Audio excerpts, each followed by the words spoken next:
الحمدللہ الذی ذی العزت والعلا والصلاة والسلام علی سید الانبیاء شمس الضحا بدر الدجا نور الہدا منبع الجود والعطا اما بعد اعوذ باللہ السمیع العلیم من الشیطان الرجیم بسم اللہ الرحمن الرحیم قل لا اسألکم علیہ اجرا الا المودۃ فی القربى قال النبی صلی اللہ تعالی علیہ وسلم الفاطمۃ بدعۃ منی آمنت باللہ صدق مولانا العظیم وصدق رسولنا بلاغ المبین ونحن علی ذلک لمن الشاہدین والشاکرین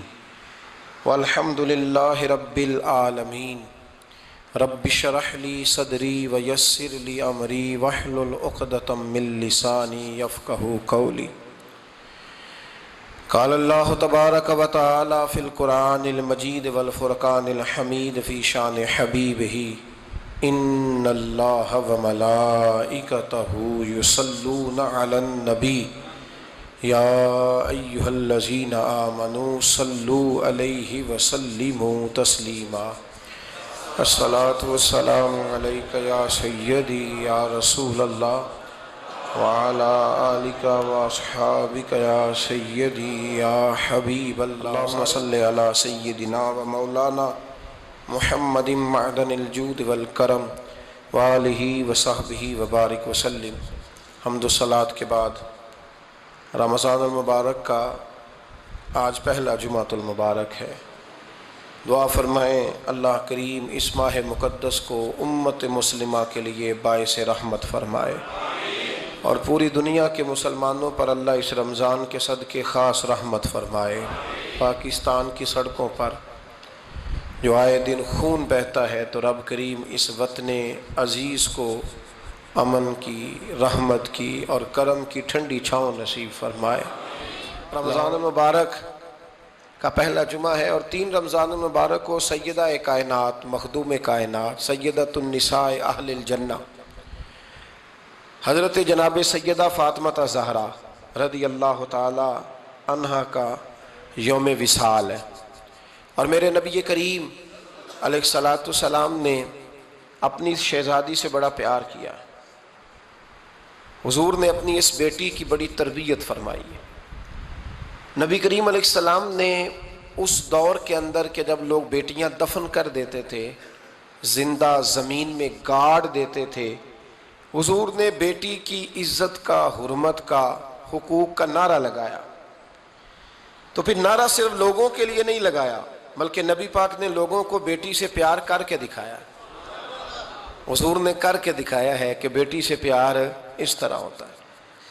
2 چیزیں آج بھی بڑی ضروری ہیں۔ ایک تو جو پوری دنیا میں شور اٹھتا ہے عورتوں کے حقوق کا، تو یہ تعین بڑا ضروری ہے کہ یہ جذباتی بات نہیں، یہ بڑا سمجھنے والا ہے کہ کسی بھی عورت کو حقوق کا جو چارٹر میرے رسول پاک نے عطا فرمایا ہے وہ دنیا کا کوئی اور قانون دے سکتا ہی نہیں، اس لیے کہ لوگوں کے پاس نہ تو وہ خاص فضل موجود ہے جو اللہ نے اپنے حبیب کو عطا فرمایا ہے، اور نہ ان کا وحی کے ساتھ وہ رشتہ ہے کہ ان کو وہ دائمی احکامات مل سکیں۔ تو نبی کریم علیہ الصلاۃ والسلام نے ایک زبردست چارٹر دیا عورتوں کے حقوق کا، اور اس کے ساتھ ساتھ نبی پاک علیہ السلام نے ہمیں بتلایا، حضور کی سیرت ہمیں یہ درس دینے لگی کہ سارے مطالبے بیوی سے نہ کرو۔ ہم جب بھی کوئی ایسی حدیث سنتے ہیں نا جس میں عورت کے ذمے کچھ ڈیوٹیاں ہوتی ہیں تو فٹافٹ جا کے بیوی پہ اس کو فٹ کرتے ہیں اور کہتے ہیں کہ تو ایسی نہیں ہے، حالانکہ میں یہ بات سن کے آیا ہوں۔ تو میں اکثر کہا کرتا ہوں کہ یہ چیزیں بیوی کو بتائیں گے تو وہ تو پہلے ہی کہتی ہے کہ آپ مخالف ہیں، یہ تو چیز بیٹی کو بتانے والی ہے، یہ تو بہن کو بتانے والی ہے جو آپ کے منہ سے اثر جلدی قبول کرے گی۔ تو نبی کریم علیہ الصلاۃ والسلام نے بیٹی کی تربیت کی۔ ایک بات اپنے دل کی تختی پہ لکھ لینا، یاد رکھنا، جس گھر کے اندر عورت تربیت یافتہ ہوتی ہے نا، وہ گھر جنت نظیر بن جاتا ہے۔ بس یہ شاید حرف آخر ہے، شروع میں بھی اور آخر میں بھی۔ اور جس گھر کے اندر عورت غیر تربیت یافتہ عورت پہنچ جائے، وہ گھر بڑا ہی شاندار کیوں نہ ہو، وہ کھنڈر ہوتا ہے، اس لیے کہ وہاں تربیت یافتہ عورت موجود ہے۔ بس یہ سمجھ لو۔ اور میں نے دکھتے ہوئے اور تڑپتے ہوئے لوگ دیکھے ہیں، اس لیے کچھ فیصلے ایسے ہو گئے کہ وہ بیچارے ساری صلاحیتوں، خوبیوں، تقوی اور پرہیزگاری کے باوجود، چونکہ گھر کے اندر عورت تربیت یافتہ نہیں تھی، تو وہ دنیا میں کوئی بڑا کام سارا انجام نہیں دے سکے۔ یہ گھر کی ملکہ ہوتی ہے نا عورت، گھر کو سینچنا ہے، آپ کے بچوں کی تربیت کرنی ہے، ایک لازمی جز ہے، اس کو سمجھ لیں۔ بچے باپ جتنا مرضی مشفق ہو، مہربان ہو، پر بچوں کی اٹیچمنٹ اپنی، بولیے، ماں کے ساتھ ہوتی ہے نا۔ تو اس کا مطلب ہے کہ بچے جس کے ساتھ اٹیچ ہے، کبھی بھی چھوٹی عمر میں، بڑے ہو جائیں تو بات اور ہے، کچھ چیزوں کو سمجھنے لگیں، اثر لینے لگے، معاملہ اور ہے، لیکن جب تک بچے چھوٹے رہتے ہیں، وہ ہر معاملے میں ان کی ماں حق پہ نہ بھی ہو تو پھر بھی وہ اس سے پیار کرتے ہیں۔ یہ ممتا ہے، کرنا چاہیے، اس میں کوئی ایسی بات نہیں، لیکن جو بات سمجھا رہا ہوں وہ یہ ہے کہ بچوں کی ماں اگر غیر تربیت یافتہ ہوگی تو بچے تو اس سے اٹیچ پھر بھی ہوں گے، تو بچوں کی تربیت پر بھی اثر پڑے گا۔ تو اس لیے اپنی بیٹیوں کی تربیت کریں، اپنی بہنوں کی تربیت کریں، تاکہ کسی کے گھر میں جا کے وہ آدمی تکلیف محسوس نہ کرے، وہ اذیت محسوس نہ کرے، بلکہ جب میری بیٹی، میری بہن کسی کے گھر میں جائے تو اس کے گھر کو امن والا کر دے، سکون والا کر دے۔ تو ہم تباہی ہے گھروں کی، میں نے بڑے بڑے سیانے لوگ تڑپتے دیکھیں، آپ یقین کریں، تڑپتے ہوئے، سسکتے ہوئے، بلاتے دیکھے ہیں، اس لیے کہ گھر کے اندر کا ماحول خوفناک ہو گیا، غیر تربیت یافتہ ماحول۔ اور کئی دفعہ ایسے معاملات ہوتے ہیں بعض لوگوں کے کہ جن کے لیے مشکل ہوتا ہے اس معاملے کو تبدیل کرنا، تو مہربانی فرمائے جمعۃ المبارک میں آج یہ نیت کریں کہ ہم بیٹیوں کی تربیت پر توجہ دیں گے، بیٹی کی تربیت کریں گے انشاءاللہ، توجہ دیں گے انشاءاللہ۔ اور تربیت کا مطلب ہمارے ہاں لوگوں نے سختی لے لیا ہے۔ آج جو میں بات کروں گا نا، اس کے دونوں پہلو یاد رکھیے گا کہ تربیت کا معنی سختی نہیں۔ میرے رسول پاک علیہ السلام نے جناب فاطمہ الزہرا سے پیار بھی کھول کے کیا ہے اور تربیت بھی کھول کے فرمائی۔ ہم سمجھتے ہیں کہ تربیت جس نے کرنی ہے وہ ڈنڈا پکڑے رہے، پھر ہنسے نہ، مسکرائے نہ، ہر وقت ڈنڈا استعمال کرے گا تو تربیت ہوگی۔ دونوں باتیں غلط ہیں، تربیت بھی کرنی ہے اور پیار بھی کرنا ہے۔ حضرت فاطمہ الزہرا حضور علیہ السلام کی 7 اولادیں ہوئیں، 3 بیٹے اور 4 بیٹیاں، اور چاروں بیٹیوں میں سب سے چھوٹی ہیں جناب فاطمہ۔ نبی پاک کی 4 بیٹیاں ہیں، 4 بیٹیاں حضور کی، چونکہ پہلی 3 بڑی تھیں، جلدی شادیاں ہو گئیں، اپنے گھروں کو چلی گئیں، جناب فاطمہ سب سے چھوٹی تھیں، زیادہ وقت نبی پاک کے ساتھ رہیں، اور پھر شادی کے بعد بھی حضور کے بالکل قریب رہیں، اور پھر رسول پاک نے اپنی نسل کا چلنا بھی جناب فاطمہ سے بیان کیا کہ انہی سے میری اولاد چلے گی، اس لیے ان کا تذکرہ زیادہ ہے۔ یہ ظلم نہ کیا جائے کہ حضور کی شہزادی ایک تھی، نبی پاک کی 4 بیٹیاں ہیں، بڑی بیٹی، دوسری بیٹی، تیسری بیٹی، ان کے بھی ہمیں نام یاد ہونے چاہیے۔ حضور کی ایک شہزادی کا نام جناب زینب ہے، حضرت فاطمہ نے بھی پھر اپنی ایک بیٹی کا نام زینب رکھا بہن کے نام پر۔ حضرت نبی کریم علیہ السلام کی ایک صاحبزادی کا نام رقیہ ہے، حضرت فاطمہ نے بھی اپنی ایک بیٹی کا نام رقیہ رکھا اپنی بہن کے نام پر۔ حضرت فاطمہ کی ایک بہن کا نام ام کلثوم ہے، حضور کی ایک بیٹی کا نام ام کلثوم ہے، تو جناب فاطمہ نے بھی اپنی ایک بیٹی کا نام ام کلثوم رکھا۔ حضرت فاطمہ کی بھی 6 اولادیں با اختلاف روایات بیان کی گئی ہیں، 3 بیٹے تھے اور 3 بیٹیاں تھیں۔ 3 بیٹے تھے، امام حسن، امام حسین اور امام محسن۔ امام محسن کا جلدی انتقال ہو گیا چھوٹی عمر میں، اس لیے زیادہ تذکرہ نہیں۔ باقی 2 شہزادیاں بھی ذرا جلدی رخصت ہو گئیں، جناب زینب موجود رہیں، کربلا تک گئیں، اس لیے ان کا تذکرہ زیادہ کتابوں میں ملتا ہے۔ حضرت فاطمہ سب سے چھوٹی تھی، نبی پاک کے ساتھ وقت گزارا، قرآن مجید نے اس گھر کی محبت ہم پر فرض قرار دے دی۔ لا اسألکم علیہ اجرا الا المودۃ فی القربى، فرمایا محبوب ان سے کہہ دو کہ میں تبلیغ پر تم سے کوئی اجر نہیں مانگتا، ہاں میرے اہل بیت سے پیار کرتے رہنا، میرے گھر والوں سے پیار کرتے رہنا۔ اور حضور نے فرمایا الفاطمہ تو بدعۃ منی، فرمایا فاطمہ میرے جگر کا ٹکڑا ہے، جس نے میری بیٹی فاطمہ سے پیار کیا اس نے مجھ سے پیار کیا۔ اور یہ بخاری مسلم ہے، مشکات ہے، فرمایا جس نے میری بیٹی سے بغض رکھا اس نے مجھ سے بغض رکھا۔ کل نمازیں پڑھے نا، بالغ ہونے سے لے کر کل نمازیں، بالغ ہونے سے لے کر کل نمازیں پڑھے۔ لو بڑی بات کرنے لگا ہوں، رمضان کا پہلا جمعہ ہے، بالغ ہونے سے لے کر کوئی نماز قضا نہ کرے، اور جب ہر سال بالغ ہونے کے بعد حج آئے تو حج بھی کرے، ہر سال رمضان آئے تو روزے بھی رکھے، ہر سال زکوٰۃ بھی دے، غریبوں کی مدد بھی کرے، میٹھا بھی بولے، خلوص بھی رکھے، رویے بھی ٹھیک رکھے، پر نبی پاک کے اہل بیت سے پیار نہ کرے تو ان ساری نیکیوں کے باوجود جب مرے گا تو بے ایمان مرے گا، بے ایمان مرے گا، بے ایمان۔ اور اگر اہل بیت نبوت کے ایمان پر مرے گا تو من مات علی حب آل محمدن مات شہیدا۔ حضور نے فرمایا، امام رازی نے حدیث لکھی ہے، فرمایا جو میرے گھر والوں سے محبت کرتا ہوا مر گیا وہ سادی موت نہیں مرا، اللہ نے اسے شہادت کا درجہ عطا فرمایا۔ تو سب سے پہلی بات یہ کہ حضرت فاطمہ سے، نبی پاک کے اہل بیت سے پیار کرنا یہ ایمان کا حصہ ہے، یہ ضروری ہے۔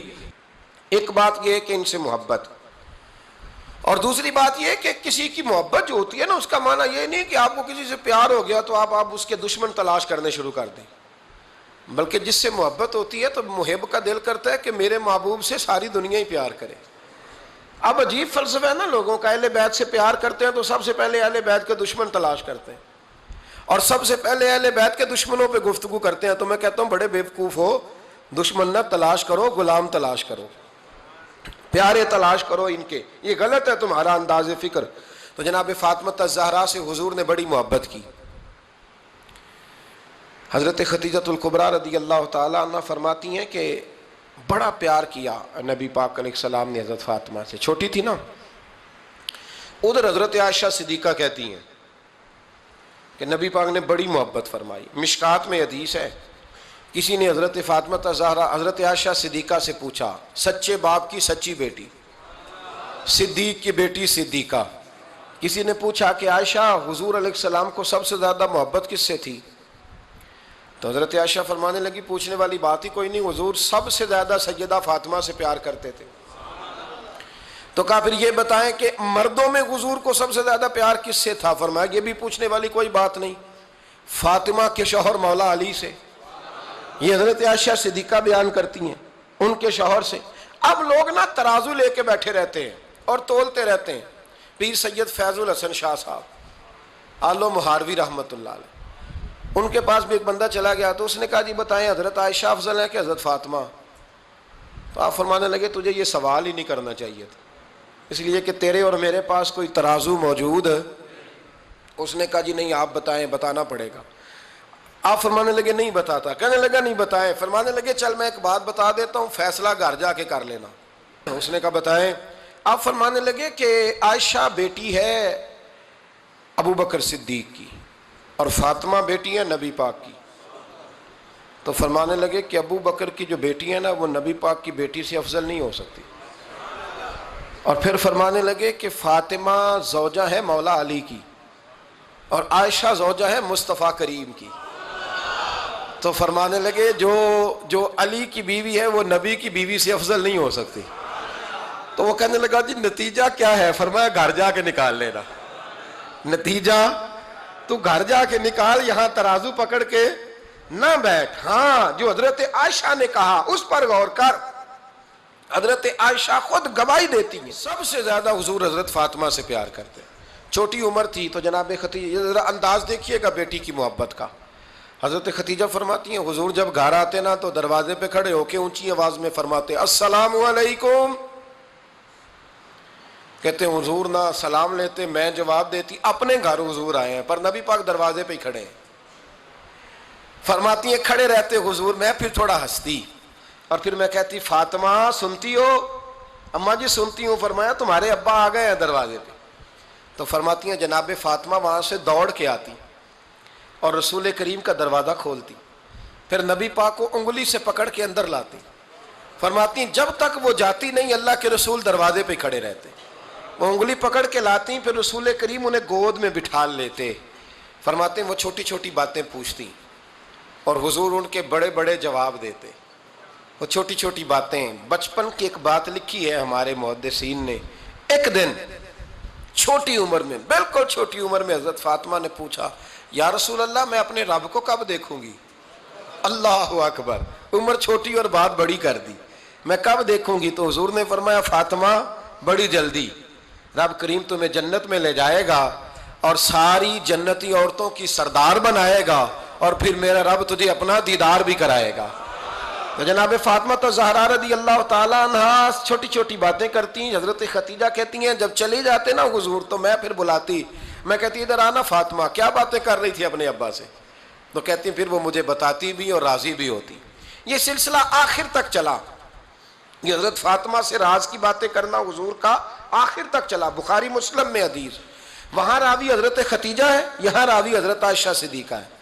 جناب عائشہ صدیقہ کہتی ہیں حضور کے وصال ظاہری سے کچھ دن پہلے خود نبی کریم علیہ السلام نے حضرت فاطمہ الزہرا کو بلایا، اور جب وہ آئیں تو کہتی ہیں ان کو میں نے آتے دیکھا تو میں نے پھر حضور کو ان کے استقبال کے لیے کھڑے ہوتے بھی دیکھا، پھر حضور نے ان کا ماتھا چوما، جہاں بیٹھے تھے وہاں بٹھایا، پہلو میں بیٹھ گئے، اور فرماتے ہیں پھر باپ بیٹی باتیں کرنے لگے۔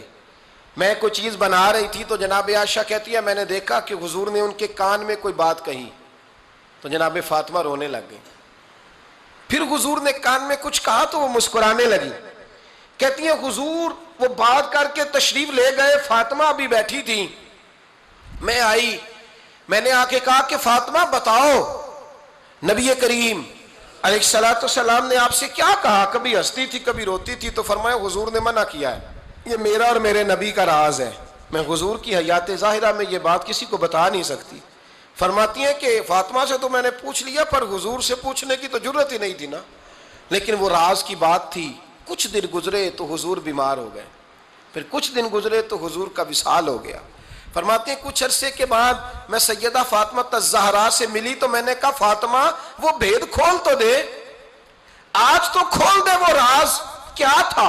آپ کو بلایا گیا، پھر آپ آئیں، پھر حضور نے بات کی، پھر نبی کریم علیہ السلام کے بات کرنے پر کبھی آپ روئیں کبھی آپ ہنسی، تو یہ کیا تھا؟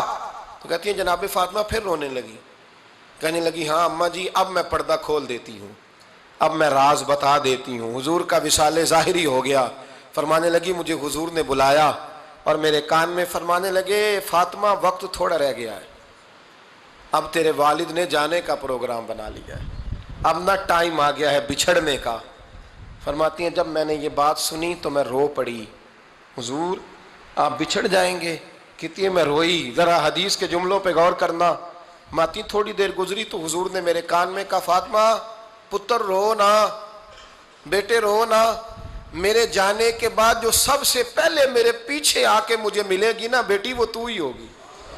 اللہ کرے میں سمجھا سکوں آپ کو بات، جب کہا نا کہ میں وصال کروں گا تو رو پڑی، اور جب کہا نا میرے بعد تیرا بھی جلدی وصال ہو جائے گا تو حضرت فاطمہ نے ہنسنا شروع کر دیا۔ کیا پیار ہے میرے محبوب علیہ الصلوۃ والسلام کے ساتھ جناب فاطمہ کا۔ ان کے وصال کی خبر سنی تو رو پڑی اور اپنے کی سنی تو ہنس پڑی۔ اور پھر حضور نے کہا فاطمہ تجھے یہ بھی پتہ ہے نا کہ اللہ تجھے جنتی عورتوں کا سردار بنائے گا، یہ بھی تجھے پتہ ہے؟ تو جناب فاطمہ الزہرا کے ساتھ شروع سے لے کر آخر تک میرے رسول کریم علیہ السلام کی محبت رہی، پیار رہا۔ اور جناب فاطمہ کا جو حضور سے پیار تھا، ایک ہے باپ کا شفقت کرنا اور ایک ہے بیٹی کا پھر اپنے باپ سے، بولیے، یہ بیٹیاں جو ہوتی ہیں نا ان کا بھی رویہ کو انوکھا ہوتا ہے ساری دنیا سے، انوکھا۔ میں کبھی کبھی کچھ ایسی باتیں کرنے کو دل کر جاتا ہے کہ جو کر گزرتے ہیں۔ ایک صاحب مجھ سے ایک دن کہنے لگا حضرت صاحب بڑی مشکل میں ہوں اور اتنا کٹھن وقت آ گیا کہ کوئی حال ہی نہیں۔ میں نے ان سے کہا کہ اپنی اماں سے دعا کراؤ، مسئلہ ٹھیک ہو جائے گا۔ کہنے لگا اماں تو انتقال کر گئی۔ تو میں نے کہا بہن سے دعا کراؤ۔ کہنے لگا بہن دور رہتی ہے۔ تو میں نے کہا پھر بیٹی سے کرا لو۔ آپ یقین کریں اللہ کے گھر میں بیٹھا ہوں، رمضان کا مہینہ مجھے تیسرے دن ملا، کہنے لگا حضرت صاحب الحمدللہ اللہ نے میری مشکل آسان کر دی۔ کہنے لگا یہ نسخہ آپ نے بڑا عجیب بتایا، پیر تو اس قسم کی باتیں نہیں نہ بتاتے، پیروں نے تو آپ کو پتا ہے دعائیں قید کر کے رکھتے ہیں، صرف ہماری قبول ہونی ہے۔ کہنے لگے ہم ان کا میرے ساتھ ارادت کا رشتہ ہے۔ کہنے لگے آپ کس طرح کے پیر ہیں کہ آپ نے مجھے پلٹ کے کہہ دیا کہ اماں سے، بہن سے، بیٹی سے؟ تو میں نے کہا اصل بات یہ ہے کہ میں کبھی تھکا بھی ہوتا ہوں، کبھی کسی رنگ میں بھی ہوتا ہوں، اور کئی دفعہ اب تو یہ حال ہو گیا ہے کہ رونا آئے بھی تو روتے نہیں کہ لوگ تماشا نہ سمجھیں، کئی دفعہ آنسو چھپانے بھی پڑتے ہیں کہ لوگ اس کو اداکاری اور فنکاری ہی نہ سمجھنے لگ جائیں۔ تو میں نے کہا یہ جو بیٹی ہوتی ہے نا، یہ جو بہن ہوتی ہے، یہ جو ماں ہوتی ہے، اس کو اشارتاً بھی آپ کان میں کہہ دینا مشکل میں ہوں تو یہ رات کو رو رو کے مصلی بھگو دیتی، یہ رو رو کے دعا مانگتی ہے بیٹے کے لیے، بھائی کے لیے، باپ کے لیے، اس کا رنگ ہر بیٹی پیار کرتی ہے۔ اور یقین کریں کہ کلیجہ ٹھنڈا ہو جاتا ہے جب بیٹیاں چھاتی پہ لیٹتی ہیں تو لطف آتا ہے کہ اللہ کریم نے اس ننھی سی کلی میں کیا ٹھنڈک رکھی ہے کہ سارے دل کا جو ہے بوجھ اس نے ہلکا کر دیا۔ تو بتائیے پھر میرے نبی پاک کی شہزادی کی حضور سے محبت کتنی ہوگی۔ چھوٹی سی عمر تھی حضرت فاطمہ کی جب حضرت ختیجہ وصال کر گئیں، تو کسی نے کہا فاطمہ سب سے پہلے گھر سے کب نکلنا ہوا؟ تو بخاری مسلم میں حدیث ہے، اللہ کے نبی نا بیت اللہ شریف کے سامنے سجدے میں تھے تو ابو جہل کو شرارت سوجھی، شرارت۔ اس نے کچھ لوگوں سے کہا، عقبہ بن ابی معیط تھا، کچھ اور لوگ تھے، کہنے لگا میں ابھی رستے سے گزرا ہوں تو وہاں کسی نے اونٹ ذبح کیا ہے، تو اونٹ کی اوجڑی، آپ نے اوجڑی دیکھی ہے نا، جانور کی اوجڑی بڑی وزنی ہوتی ہے، اس میں گندگی ہوتی، اونٹ کی اوجڑی بڑی وزنی ہوتی تھی۔ کہنے لگا وہاں اونٹ کی اوجڑی پڑی ہے، وہ دیکھو نبی پاک معاذ اللہ سجدے میں ہے، تو معاذ اللہ ثم معاذ اللہ وہ اونٹ کی اوجڑی اٹھاؤ حضور کی گردن پہ رکھ دو۔ تھوڑا سا مشکل سے جمعہ پڑھنا پڑ جائے نا، اور تھوڑا سا مشکل سے پڑھانا پڑ جائے تو ہم دین کے بہت بڑے خدمت گزار بن جاتے ہیں۔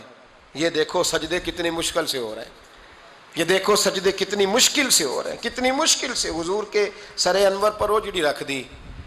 یہ وہ وقت ہے کہ نہ تو چچا ابو طالب ہیں جو پہنچ جاتے، نہ جناب ختیجہ ہیں جو بندوبست کرتی، تو کسی نے نا جناب ختیجہ کے دروازے کے سامنے منہ کر کے کہا کہ محبوب کے گھر والوں حضور کے سر اقدس پر اوجڑی رکھ دی ہے کسی نے، اور حضور سر اقدس اٹھاتے ہیں تو تکلیف محسوس کرتے ہیں۔ جناب فاطمہ کہتی ہیں پہلا دیہڑا تھا جب میں چہرے پہ کپڑا ڈال کے نا تو اپنے بابا کے لیے نکلی، فرماتی پہلا دن تھا، میں حرم کعبہ میں پہنچی، حضور کو سجدے میں دیکھا تو چھوٹے چھوٹے ہاتھوں سے میں نے اوجڑی نیچے گرائی، حضور بولے کچھ نہیں، نہ میں نے کوئی بات کی، میں نے حضور کی انگلی کو تھاما اور میں کنویں پہ لے آئی، حضور بھی نہیں بولے، جناب سیدہ فرماتی میں بھی نہیں بولی، حضور بیٹھ گئے اور میں کنویں سے پانی نکالنے لگی، میں حضور کی زلفیں دھوتی جاتی اور حضور روتے جاتے، زلفیں دھوتی جاتی اور حضور روتے جاتے۔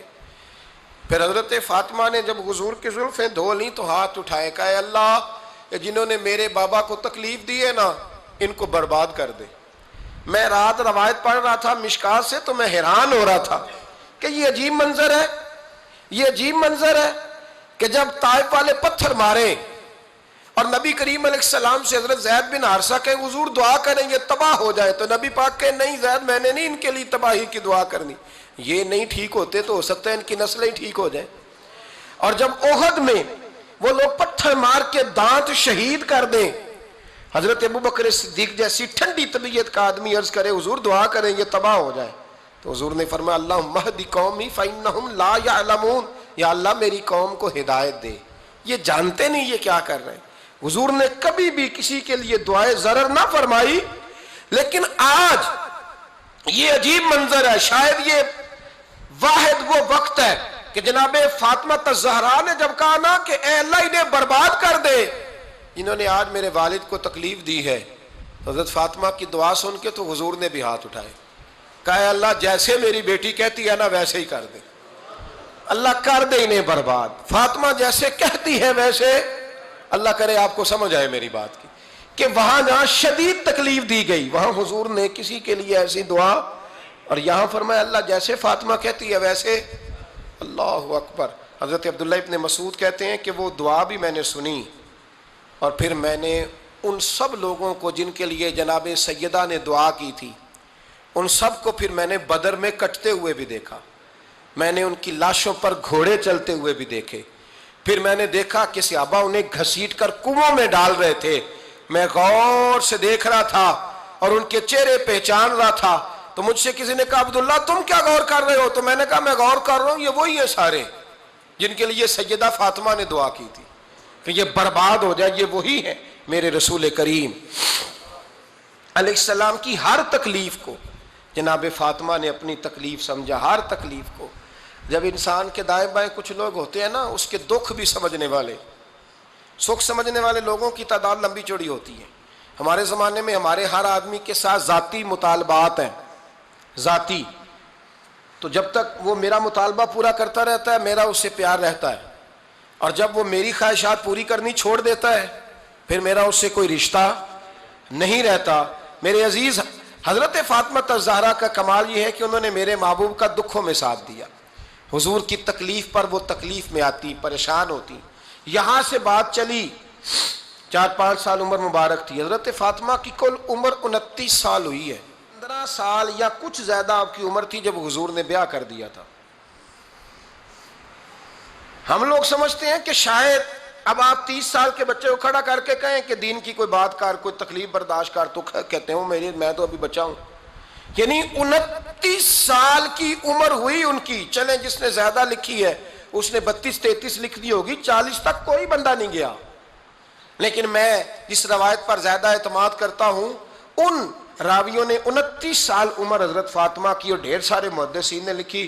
یارو حیرانگی کی بات ہے نا، اس 29 سال کی عمر میں انہوں نے حضور کا بھی کھول کے ساتھ دیا، مولا علی کا گھر بھی پورا آباد کیا، اپنے شہزادوں کی تربیت کر کے میدان کربلا بھی سارا سجا دیا، دنیا کا انقلاب برپا کر دیا۔ 29 سال کی عمر میں کام کرنا ہو تو سال تھوڑے بھی بڑے ہوتے، اور نہ کرنا ہو تو پھر تو 80 سال کے بچے بھی میں نے دیکھے ہیں۔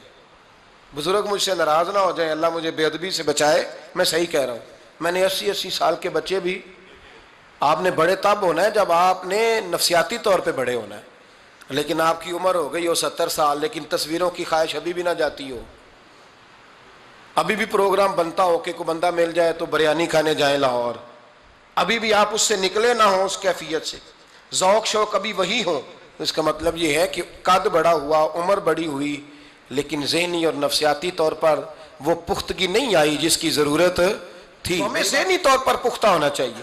میری بات پر توجہ کریں گے آپ حضرات اور غور کریں گے، نبی کریم علیہ السلام کی تکلیفوں میں انہوں نے ساتھ دیا۔ ایک تو یہ اوجڑی اتاری تو پھر یہ وقت بیتتا گیا۔ ایک حدیث کے راوی مولا علی شیر خدا ہے، امام صاحب بھی نے لکھی ہے، نبی پاک نے نا دین کے لیے بڑی مشقت کی، جد و جہد کی۔ حضرت فاطمہ چھوٹی عمر سے دیکھتی آ رہی تھی حضور کو کام کرتے۔ حضور کی عادت مبارکہ تھی جب سفر پہ تشریف لے جاتے تھے تو سب سے آخر میں سیدہ فاطمہ کے گھر جاتے، واپس آتے تو سب سے پہلے سیدہ فاطمہ کے گھر جاتے۔ مولا علی کہتے ہیں ایک دن میں نے عجیب نظارہ دیکھا، نبی کریم علیہ السلام سفر سے واپس آنے والے تھے، میں نے حضرت فاطمہ کو اطلاع دی کہ حضور آج پہنچ جائیں گے، تو انہوں نے گھر سارا صاف کیا، سجایا سوارا، کھانا پکایا، لیکن فرماتی ہیں جیسے ہی حضور اندر داخل ہوئے نا گھر کے، جناب فاطمہ نے حضور کا چہرہ دیکھا تو ہاتھ پکڑ کے چومنے لگی، اور کہتے ہیں جب انہوں نے سر اٹھایا تو ان کا چہرہ سارا آنسوؤں سے بھرا ہوا تھا۔ رسول کریم نے بیٹی کے سر پہ ہاتھ رکھا، بٹھا لیا، فرمایا فاطمہ بیٹے رونے والی تو بات کوئی نہیں تھی، کیوں رو پڑی ہو؟ تو عرض کرنے لگی محبوبہ میں بچپن سے دیکھ رہی ہوں، محنت کرتے، جد و جہد کرتے، مشقت کرتے، یا رسول اللہ آج آپ آئے ہیں تو آپ کے چہرے پر تھکاوٹ کے آثار ہیں، حضور وجود تھکا ہوا ہے۔ یا رسول اللہ میں نے ساری زندگی آپ کو کام کرتے دیکھا ہے، مدینے والے حبیب مجھے بتا تو صحیح کام کب تک کرنا ہے؟ کوئی وقت آئے گا جب آپ کی کمر بھی بستر سے لگے، کوئی ٹائم آئے گا آپ گھر میں بیٹھیں من پسند غذائیں کھائیں، حضور کب تک یہ جد و جہد کرنی ہے، کب تک یہ کام ہوگا؟ جناب فاطمہ فرماتی ہیں حضور نے میرے آنسو پونچھے۔ مولا کائنات شیر خدا فرماتے ہیں نبی کریم علیہ السلام فرمانے لگے فاطمہ تیرے باپ کی ڈیوٹیاں بڑی زیادہ ہیں، جب تک دنیا کے آخری کونے تک دین نہیں پہنچ جاتا، اور جب تک اینٹیں اور پتھر بھی میرے دین کا پیغام سن نہیں لیتے اتنی دیر تک تیرا باپ جدوجہد کرتا ہی رہے گا۔ یہ بڑا مشکل کام ہے، یہ دین کا سفر، یہ دین کی جدوجہد، یہ دین کی تھکاوٹ۔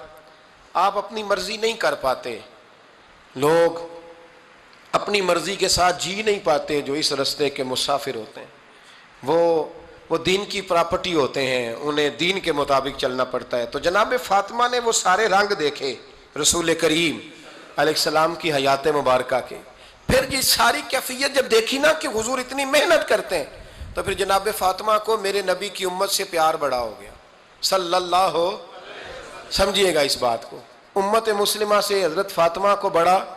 امام حسن کہتے ہیں میری اماں سارے کام کرتی تھی گھر کے، اب تو شہزادے ہیں نا ہمارے بچے، کام اور بچی، یعنی بچی میکے سے واپس آتی ہے تو سب سے بڑا دکھڑا یہ سناتی ہے کہ وہ کام بڑا کراتے ہیں، یہی ہے نا دکھڑا؟ ہاں نہ تو کریں، سب سے بڑا دکھڑا کیا ہے؟ پتہ نہیں کیا کراتے ہوں گے، ہال نہیں چلوا لیتے کہیں، یا کچھ چکی نہیں پسوا لیتے، پتہ نہیں کون سا ایسا کام ہے۔ اور آپ ناراض نہ ہو جانا، میں بھی بیٹی کا باپ ہوں، میں بھی بہنوں کا بھائی ہوں، میں بھی اس بات کو سمجھتا ہوں، لیکن ایک بات ذہن میں رکھنا کہ یہ بات نہیں ہے کوئی کرنے والی کہ سارے بچی کے ماں باپ جمع ہو کے پہنچ جاتے ہیں ہماری بچی جی کام بڑے کرتی ہے۔ مثلاً کیا کرتی ہے؟ کیا کرتی ہے وہ؟ آؤ میں بتاؤں میرے مصطفیٰ کی بیٹی کیا کرتی تھی۔ میں نے سینکڑوں دفعہ یہ بات کی ہے اور میرا دل کرتا ہے روزانہ کروں، پھر کرتا ہوں۔ دنیا میں کوئی اتنا غریب ہے جس کی بیٹی اتنا کام کرے کہ ہاتھوں پہ چھالے پڑ جائیں؟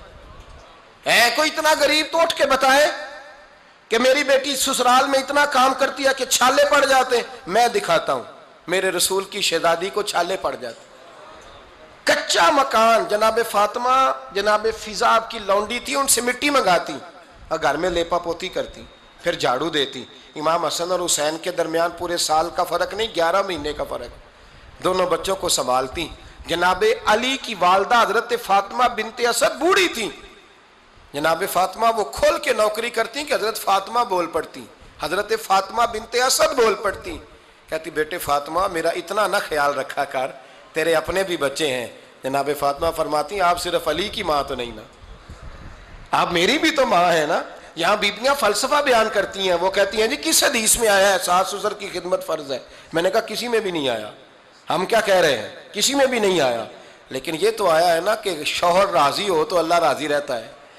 تو اگر شوہر ماں باپ کی خدمت سے راضی ہوتا ہے تو کرو خدمت، اس کو تو راضی کرنا ہے نا، اس پر تو توجہ دو۔ حضرت فاطمہ پھر چکی پیستی، چکی یہ آسان جملہ نہیں، کہہ جاتے ہیں ہم، سن لیتے ہیں آپ۔ چکی پیس کر، جو پیس کر اس کا آٹا بنانا، پھر بچوں کے لیے کھانا پکانا۔ پھر ایک دن کہنے لگے علی آپ کی آمدن تھوڑی ہے، خرچے زیادہ، چرخہ نہیں لا دیتے؟ فاطمہ کیا کرو گی؟ فرمایا تھوڑا سا سود بنا لیا کروں گی، تم بیچ آیا کرنا۔ چلو میں تھوڑا ہاتھ بٹاؤں گی۔ یہ ساری ڈیوٹیاں کر کے حضرت حسن برواتے ہیں، پھر عزت والے رسول کی عزت والی بیٹی، پھر شانوں والے نبی کی شانوں والی بیٹی، پھر پاک محبوب کی پاک شہزادی، ساری ڈیوٹیاں کر کے رات کو مولا علی سے کہتی اگر آپ اجازت دیں تو اللہ کو راضی نہ کر لوں؟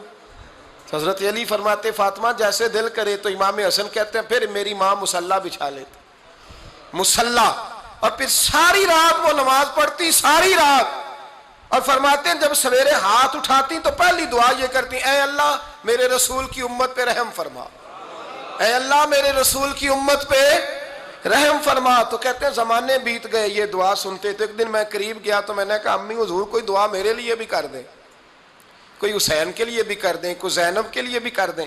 ساری دعائیں امت مصطفیٰ امت مصطفیٰ امت مصطفیٰ۔ کتنا بڑا جملہ ہے، کتنا بڑا، شیخ محقق نے لکھا ہے کتنا بڑا۔ جناب فاطمہ فرمانے لگی تیرے لیے بھی کرتی ہوں، حسین کے لیے بھی کرتی ہوں، زینب کے لیے بھی کرتی ہوں، سب کے لیے کرتی ہوں، پر بیٹا یاد رکھنا فاطمہ کی دعاؤں پر پہلا حق میرے رسول کی امت کا ہے۔ فاطمہ کی اصل میں بات بہت خوشی کی سنا دی میں نے آپ کو، لیکن آپ وہیں سست کے سست رہ گئے۔ یہ کسی عام آدمی کی دعا نہیں، پیر صاحب کی، درویش صاحب کی رٹی رٹائی دعا نہیں، یہ سیدہ فاطمہ کی دعا ہے۔ آپ کو اتنا بڑا خزانہ مل رہا ہے اور آپ سمجھے ہی نہیں بات کو۔ حضرت فاطمہ فرمانے لگی میری دعاؤں پر سب سے زیادہ حق میرے رسول کی امت کا ہے، تو میں یہ حق ہمیشہ ادا کرتی رہوں گی، میں انہیں دعائیں ہمیشہ دیتی رہوں گی۔ حضرت فاطمہ بڑا پیار کرتی ہیں۔ امام حسن کہتے ہیں کہ ایک پورا دن گزر گیا، کھانے کو کچھ نہ ملا،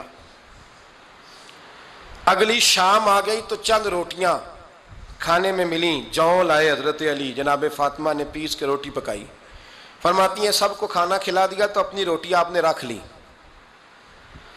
جب آپ کھانا کھانے لگی، کھانے پر ہاتھ ہی رکھا تھا کہ دروازے پر کسی نے صدا دی، تو کہتے ہیں بولنے والے کے لفظ بڑے عجیب تھے، جس نے صدا دی نا اس کے لفظ بڑے عجیب تھے، کہنے لگے اور رسول اللہ کی بیٹی، میں 2 دن سے فاقے میں ہوں، تو مجھے پتا ہے اس گھر سے روٹی ضرور ملے گی۔ جناب فاطمہ نے نہ کھانا اٹھایا، امام حسن کو کہنے لگی بیٹے دے آ۔ جناب حسن کہتے ہیں مجھے بڑی تکلیف ہوئی، ہم سب کھانا کھا چکے تھے، مولا علی بھی کھا چکے تھے، صرف میری اماں نے نہیں کھایا تھا۔ ماں اور بیٹے کا پیار، اور پھر حسن حسین اور سیدہ کا پیار۔ فرماتے میں نے کہا اماں جی آدھی دے دیتے ہیں، آدھی آپ کھا لیں، پورا دن گزر گیا آپ فاقے سے ہیں۔ تو کہتے ہیں حضرت فاطمہ نے میرے سر پہ ہاتھ رکھا، پھر میرا ماتھا چوما، کہنے لگی بیٹا تو نے اس کی آواز نہیں نہ سنی جس نے صدا لگائی، اس نے نہ تو علی سے بات کی نہ تیرے ساتھ بات کی، اس نے تو کہا رسول اللہ کی بیٹی، تم نے صدا نہیں نہ سنی، اس کے لفظ کیا ہے، اس نے تو میرے ساتھ بات کی۔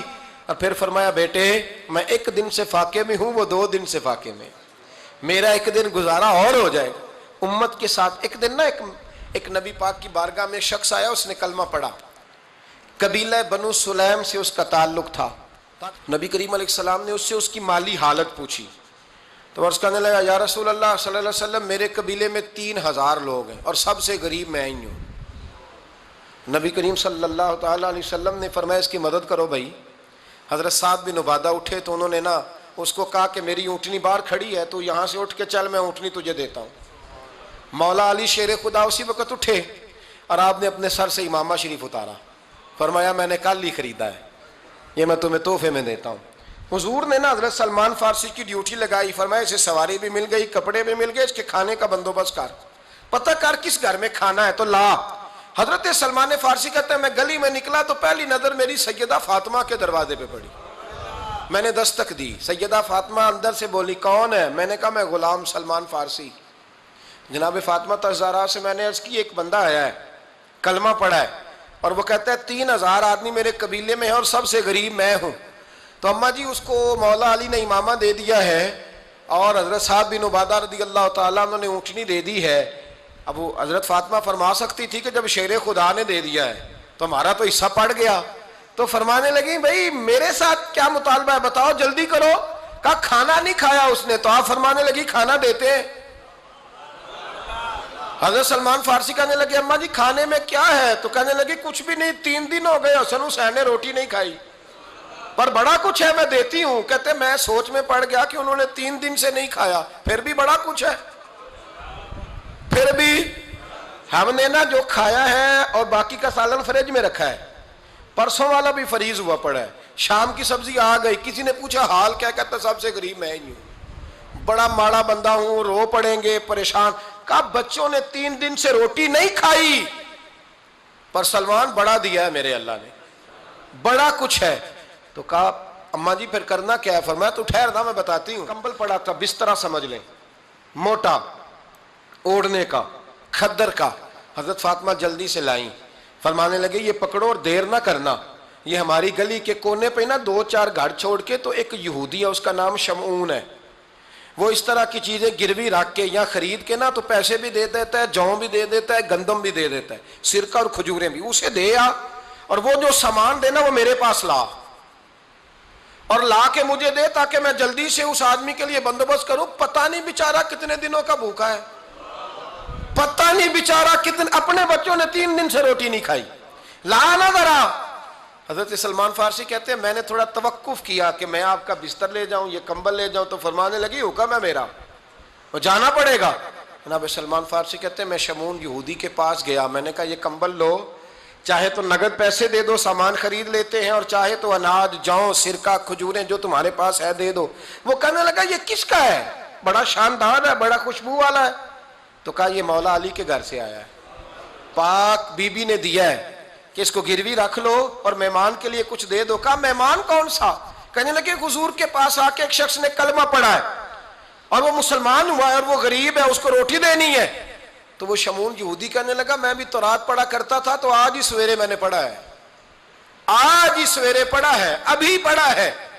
میں بڑی دیر سے حضور آئے تھے پر میری آنکھوں پہ پردہ ہی رہ گیا، مقدر سکندر کا دیکھو کہ پیاسے چلے جا رہے ہیں کنارے کنارے، میں پیاسا ہی مرنے لگا تھا، آج ہی میں نے پڑھا ہے کہ جو آخری امت آئے گی نا، اس امت میں جو رسول اللہ صلی اللہ علیہ وسلم کے قریبی ہوں گے، ان کا کمال یہ ہوگا کہ وہ اپنا پیٹ پر پتھر باندھ کے دوسروں کی مدد کیا کریں گے۔ یہ میں نے آج ہی پڑھا ہے اور ابھی تو نے مجھے اس کا نظارہ کرا دیا ہے۔ کہنے لگا یہ چادر بھی لے جا، جوں بھی لے جا، سرکہ بھی لے جا، آٹا بھی لے جا، کھانا بھی لے جا، اور اس طرح کر کے میرے پاس سے نگد بھی لے جا، اور جناب فاطمہ سے کہنا یہ سارا کچھ رکھ لے، اور انہیں کہنا کہ مجھے پتا ہے آپ قبول نہیں کریں گی پر قبول کر لے، وہ آپ کا کمبل آیا ہے تو میرا دل نرم ہو گیا ہے، میں یہ قربانی بھی دیتا ہوں اور آپ کے باپ کا کلمہ پڑھ کے مسلمان بھی ہوتا ہوں۔ حضرت فضا کہتی ہیں، حضرت فضا، بہت ساری باتیں ایسی ہیں جو میں چونکہ پہلے بھی کچھ باتیں کر چکا ہوں تو وہ باتیں میں بیان کر چکا، آج کچھ ایسی باتیں بیان کر رہا ہوں جو پہلے اس عنوان پر میں بیان نہیں کر سکا، ان باتوں کو لے کے آ رہا ہوں۔ حضرت فضا لونڈی تھی جناب فاطمہ کی، کنیز تھی، خادمت، اور بڑا پیار کرتی تھی وہ حضرت فاطمہ سے، اور جناب فاطمہ بڑی شفقت کرتی تھی ان کے ساتھ۔ جناب فضا کہتی ہیں ہمارے ساتھ ہی نا دو چار گھر چھوڑ کے ایک یہودی مسلمان ہوا تو اس کے رشتہ داروں نے رشتے توڑ دیے، ناطے توڑ دیے، سارا خاندان مسلمان ہو گیا، لوگوں نے ملنا گلنا چھوڑ دیا۔ فرماتے ہیں کہ اس کی بیوی فوت ہو گئی، تو میں نے حضرت فاطمہ کو خبر دی، تو پہلی خبر سنتے ہی خاتون جنت فرمانے لگی اس سے تو اس کے رشتہ داروں نے ناطا ہی توڑ دیا ہے۔ فضا جب پتہ کر کے کوئی غسل دینے والا ہے، اسے پتہ کر کوئی کفن دینے والا ہے، کہتے میں واپس آئی، میں نے کہا اماں جی کوئی بھی نہیں، اس کا شوہر تو پریشان بیٹھا ہے۔ کہنے لگی لا چادر پھر تو اور میں چلتی ہیں۔ تو میں نے کہا اماں جی آپ چلیں گی؟ فرمایا میں کیوں نہیں چلوں گی، میرے رسول اللہ کی امت ہے، یہ میرے کی امت ہے، میں چلوں گی۔ یہ مزاج، یہ شوق، یہ درد، یہ انداز۔ ایک بی بی آئی مسئلہ پوچھنے، اس نے کہا اماں جی 40 اونٹ ہے تو اللہ کے رستے میں کتنے دوں؟ تو حضرت فاطمہ فرمانے لگی اگر یہ سوال تجھ سے ہوتا تو جواب اور ہے، مجھ سے ہو تو جواب اور ہے۔ تو بی بی کہنے لگی اماں جی دونوں ہی بتا دیں۔ تو اماں فرمانے لگی اگر 40 اونٹ تیرے پاس ہو تو تو نے اس میں سے ایک دینا ہے، اور اگر 40 فاطمہ کے ہو تو فاطمہ نے سارے ہی اللہ کے رستے میں دینے ہیں۔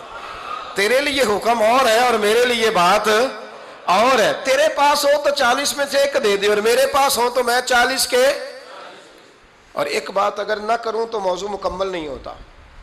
میرے نبی کریم علیہ السلام نے ایک دن صحابہ سے پوچھا بتاؤ بہترین عورت کون سی ہوتی ہے؟ کون ہوتی ہے؟ آکسفورڈ کی پڑھی ہوئی جی، پنجاب یونیورسٹی جس نے ایم فل کا مقالہ لکھا ہو، پی ایچ ڈی ہو جس نے پی ایچ ڈی کی ہو نمل یونیورسٹی سے، ایک کراچی یونیورسٹی کی ڈگری ہولڈر ہو، کہ باہر سے ایم بی بی ایس کر کے آئی ہو، کون افضل ہوتی ہے؟ کہ یا جو اچھی گفتگو کرے، نماز پڑھے، عبادت کرے وہ افضل؟ کوئی تو ایسی وجہ ہوگی نا۔ صحابہ سے حضور نے سوال پوچھا تو صحابہ نے بھی مختلف جوابات دیے۔ کسی نے کہا حضور پنجگانہ نماز پڑھنے والی، فرمایا بات تمہاری ٹھیک ہے پر تم میری مراد کو نہیں پہنچے۔ ایک نے کہا یا رسول اللہ صلی اللہ علیہ وسلم پردہ کرنے والی، فرمایا بات تمہاری ٹھیک ہے پر تم میری مراد کو نہیں پہنچے۔ ایک نے کہا حضور با پردہ عورت، فرمایا بات تمہاری ٹھیک ہے پر تم میری مراد کو۔ حضرت علی کہتے ہیں بیٹھا میں بھی تھا بیچ، لیکن میں بھی مراد کو سمجھ نہیں پا رہا تھا، حالانکہ شہر علم کے دروازے کا نام مولا علی ہے۔ فرماتے ہیں اس وقت اللہ کی حکمت تھی کہ جواب کوئی اور دے، تو حضرت علی کہتے ہیں قد بھی میرا چھوٹا تھا، بیٹھا بھی میں پیچھے تھا، تو تھوڑی گردن اور جھکا کے نا تو میں نکل گیا اور فاطمہ کے حجرے میں پہنچ گیا۔ تو میں نے کہا فاطمہ حضور نے ایک سوال پوچھا ہے تو صحابہ جواب دے رہے ہیں پر حضور کہتے ہیں تم میری مراد کو نہیں پہنچے، ذرا جلدی سے جواب نہیں دیتی؟ تو خاتون جنت ہنس پڑی، فرمانے لگی میں جواب دوں؟ آپ کو بھی کہا ہاں دیں جواب کا کیا؟ فرمانے لگے بتاؤ سب سے بہترین عورت دنیا کی کون سی، سب سے بہترین؟ تو جناب فاطمہ کہنے لگی سادہ سا جواب تھا، آپ لوگوں کو آیا کیوں نہیں؟ کہا چلو بتاؤ۔ جناب فاطمہ فرمانے لگی دنیا کی سب سے بہترین بی بی وہ ہے جس کو نہ کبھی غیر محرم نے دیکھا ہو، اور اگلے لفظوں پہ غور کرنا، نہ کبھی غیر محرم نے اسے دیکھا ہو اور نہ اس بی بی نے ہی کبھی کو غیر محرم دیکھا ہو۔ یہ کوئی پردہ نہیں کہ بی بی کہتی ہے جناب میں تو چہرہ ڈھام کے نکلی تھی، باقی میں دکاندار سب سے بات چیت کر آئی، سب کے چہرے دیکھ آئی۔ حضرت فاطمہ نے بتایا کہ تیری آنکھوں کا بھی پردہ ہے، اور وہ روایت وہاں الگ موجود ہے کہ حضور نے حضرت عائشہ صدیقہ ام سلمہ سے کہا کہ عبداللہ ابن مکتوم نابینا ہے تو پردہ کرو، تو یہ نابینا اس سے پہلے سیرت نگاروں نے لکھا ہے کہ ایک دن یہ اس سے پہلے حضرت فاطمہ کے گھر چلے گئے حضور کے ساتھ، تو نبی کریم علیہ السلام نے جب ان کو لے کے حضور داخل ہوئے تو جناب فاطمہ نے آنکھیں جھکا لی، پردہ کر لیا، تو حضور نے فرمایا بیٹی وہ تو نابینا ہے، تو عرض کرنے لگی حضور مجھے تو نظر آ رہا ہے نا۔ یعنی حضور نے جو ازواج کو کہا وہ بات کی، جناب فاطمہ کا جو انداز ہے وہ نرالا ہے۔ تو حضرت علی کہتے ہیں جناب فاطمہ نے جواب دیا کہ بہترین عورت وہ جس نے نہ کبھی غیر محرم دیکھا ہو اور نہ غیر محرم نے کبھی، وہ بی بی نے بھی کبھی غیر محرم بندہ نہ دیکھا ہو، دیکھا ہی نہ ہو اس نے۔ یہ پوائنٹ ذرا مشکل ہے، سمجھنے والا ہے۔ تو حضرت علی کہتے ہیں میں وہاں سے گردن جھکائی اور بیچ آ کے بیٹھ گیا، بات ابھی جاری تھی۔ حضور نے فرمایا آتا ہے کسی کو جواب؟ تو کہتے ہیں میں نے ہاتھ کھڑا کیا، میں نے کو حضور آتا ہے، تو حضور مسکرا پڑے، فرمایا چل بتا۔ میں نے عرض کی حضور بہترین عورت وہ ہے کہ نہ کبھی اسے غیر محرم نے دیکھا ہو نہ اس نے کبھی غیر محرم دیکھا ہو۔ تو حضرت علی کہتے ہیں شاباش مجھے ملنی چاہیے تھی نا۔ حضور مسکرا پڑے، کہنے لگے میں نے تو پہلے ہی کہا ہے فاطمہ تو بدعت منی، فاطمہ میرے جگر کا ٹکڑا ہے، میں نے تو بڑا پہلے کہہ دیا ہے۔ تو کہتے ہیں صحابہ میری طرف دیکھنے لگے کہ یہ تو تعریف فاطمہ کی ہونے لگ گئی ہے۔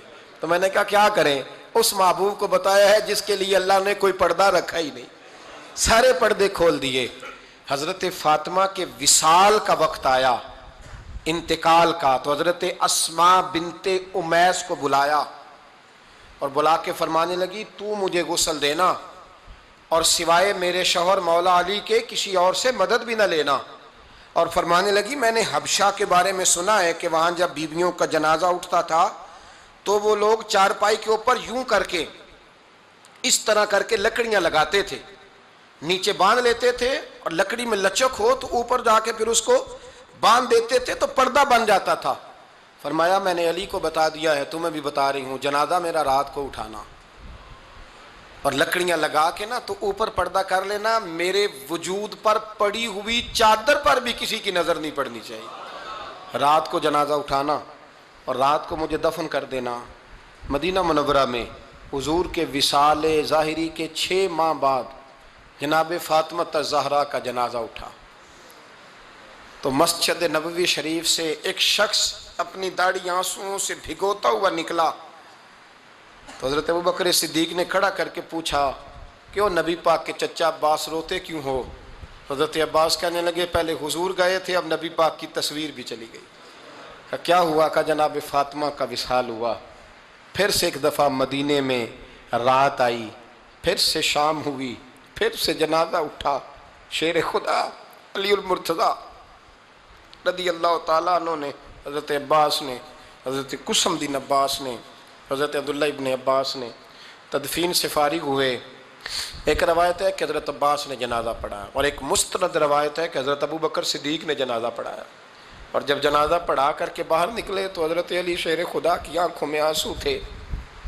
اتنے کالی روتے کیوں ہو؟ ماننے لگے صرف فاطمہ نہیں گئی، مصطفیٰ کریم کی امت کے لیے دعائیں کرنے والا ایک بڑا ہاتھ رخصت ہوا ہے، ایک بڑا ہاتھ۔ جناب فاطمہ الزہرا نے 29 سال کی عمر مبارک گزاری۔ میں نے پہلے بھی ایک دفعہ یہ موضوع بیان کیا تھا تو میں نے بات کر دی تھی، کیونکہ میں نے نہیں کی، وہ بات کسی اور کی ہے، کرنی بڑی ضروری ہے۔ علامہ اقبال کہنے لگے، اسرار بے خودی میں لکھنے لگے کہ فاطمہ جو تو نے کیا ہے وہ کوئی نہیں کر سکتا۔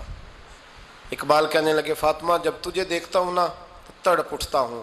کہنے لگے اے فاطمہ میرے رسول کریم نے نا میرے پاؤں میں شریعت کی زنجیریں باندھ دی ہیں، اگر مجھے شریعت منع نہ کرتی، حضور پابند نہ کرتے تو میں کعبے کا طواف نہ کرتا، تیری قبر کا طواف کرتا۔ فاطمہ تو نے 29 سال میں وہ انقلاب برپا کیا، امت پر وہ رحمت کی۔ علی کے گھر کی ہیں عزت، علی سے سنتے ہیں، نبی کے گھر کی ہیں عزت، نبی سے سنتے ہیں۔ وہ جس نے معزز کیا گھرانے کو، حسین پال کے جس نے دیا زمانے کو۔ اور میرے اعلیٰ حضرت فرماتے ہیں سیدہ زاہدہ طیبہ طاہرہ۔ کبھی آپ اگلا فقرہ سنے نے تو بریلی کے امام نے حد کر دی، فرمانے لگے جان احمد کی راحت پہ لاکھوں سلام۔ جان احمد کہتے ہیں نبی پاک کی جو جان ہے وہ سیدہ فاطمہ ہے، اور صرف جان نہیں، یہ وہ والی حضور کی جان ہے جس سے نبی پاک سکون حاصل کرتے، راحت حاصل کرتے ہیں۔ جان احمد کی راحت پہ، اور اس کا ایک ترجمہ یہ ہے کہ نبی پاک کی جان کو سکون حضرت فاطمہ کی وجہ سے ملتا۔ جان احمد کی راحت پہ لاکھوں سلام۔ اور حضرت حسنین کریمین کا ذکر کرتے ہوئے فرماتے ہیں آب تطہیر سے جس میں پودے جمے۔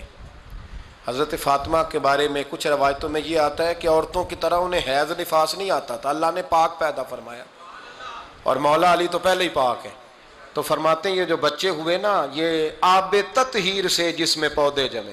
یہ بریلی کے امام کی محبت ہے سیدہ فاطمہ سے اور حسنین کریمین سے۔ کیا انداز ہے، کہنے لگے آب تطہیر سے جس میں پودے جمے، اس ریاض نجابت پہ لاکھوں سلام۔ اس ریاض، پتہ نہیں کہاں بیٹھ کے لوگ اہل بیت کی شان بیان کرتے ہیں، اہل بیت کی شان سننی ہے تو بریلی کے امام سے سنو۔ اس ریاض نجابت پہ کہتے ہیں حضرت فاطمہ صرف پاک نہیں، پاکیزگی کا پورا باغ ہے، پورا، یعنی ان کی چھاؤں بھی پاک ہے، ان کا سایہ بھی، ان کا پھل بھی، ان کی ٹہنیاں بھی، بولے تو صحیح یار، ان کی ٹہنیاں بھی، ان کی زمین بھی۔ اس ریاض نجابت پہ لاکھوں سلام، اس ریاض نجابت پہ لاکھوں سلام۔ سیدہ زاہدہ طیبہ طاہرہ، جان احمد کی راحت پہ۔ اے اللہ رمضان کا جمعہ ہے، بڑے سارے لوگ موجود ہیں، ہم تیری بارگاہ میں التجا کرتے ہیں، اے عرش و فرش کے مالک، پاک رسول کی پاک بیٹی کا صدقہ امت کی ہر بیٹی پہ رحم فرما۔ آخر دعوانا الحمدللہ رب العالمین۔